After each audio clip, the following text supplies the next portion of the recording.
Jared Isaacman.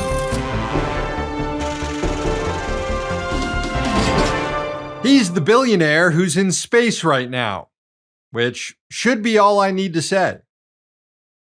Thanks to John Kelly for the nomination. I think they nailed it this week. Isaacman made his fortune skimming off the top of electronic transactions. He founded a company, now called Shift4, that processes hundreds of billions of dollars in payments every year and collects fees on each one. Isaacman then went on to assemble the world's largest private air force, naturally, accumulating 150 jets, including F-16 fighter planes, with a different company he founded known as Draken International, a defense contractor that offers flight training and other services to military pilots for the US, the UK, and NATO. Isaacman eventually sold that war profiteering firm and has since taken his billions to go on joyrides in space with the help of perennial rich dick Elon Musk. First in 2021 with Inspiration 4, in which Isaacman and 3 others launched aboard an automated SpaceX rocket and spent 3 days in orbit, considered the first private human spaceflight since no one on board were astronauts of any government. It was funded by private investors to the tune of $50 million a seat. And now, with the Polaris Dawn mission, Isaacman dropped $200 million to command a SpaceX rocket with 3 other private crew members and go further out in orbit on a riskier mission and do a spacewalk. Here's Isaacman emerging from his capsule and having his Neil Armstrong moment. There's SpaceX. Back at home, we all have a lot of work to do, but from here, Earth sure looks like a perfect world.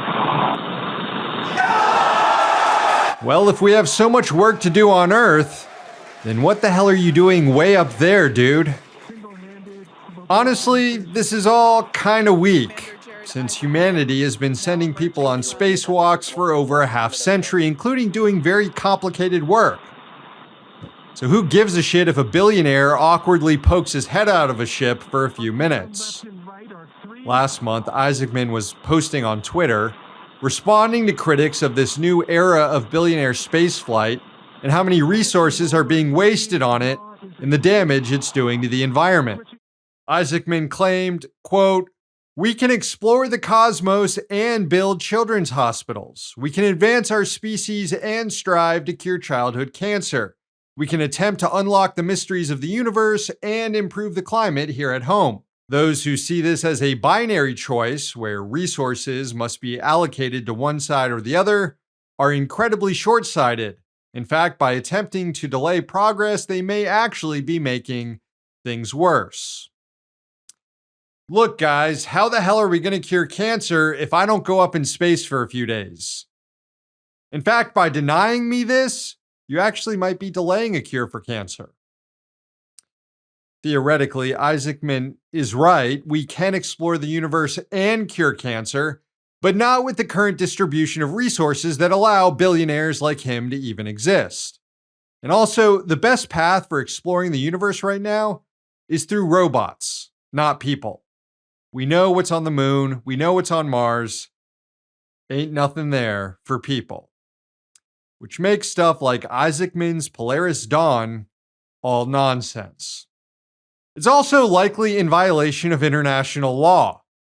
Al Jazeera published a report this week about how the mission could put the US in breach of the 57-year-old Outer Space Treaty, signed by all the major spacefaring countries in the world. According to Article 6 of that treaty, any non-governmental entities engaged in spaceflight must be supervised by the host nation's government. But with Polaris Dawn, there's actually no governmental oversight body.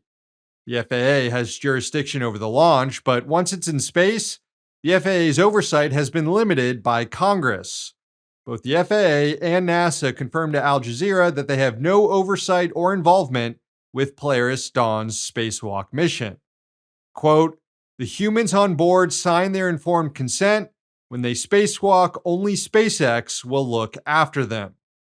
Tomasa Scoba, the executive director of the International Association for the Advancement of Space Safety, told Al Jazeera, quote, "This is a mission which violates Article 6 of the Outer Space Treaty. It's a well-known issue, which of course has a history."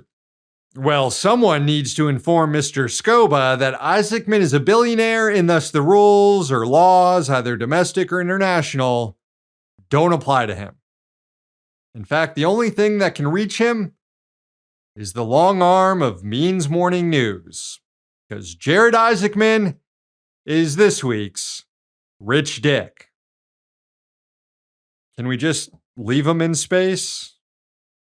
Hey, thanks for watching. Hit the subscribe button so you don't miss any of our new videos. Also, if you want to see Means Morning News in its complete form, not just the clips we post here, head on over to Means TV and get access to all our new episodes and our entire backlog, plus tons of other great movies and original TV shows.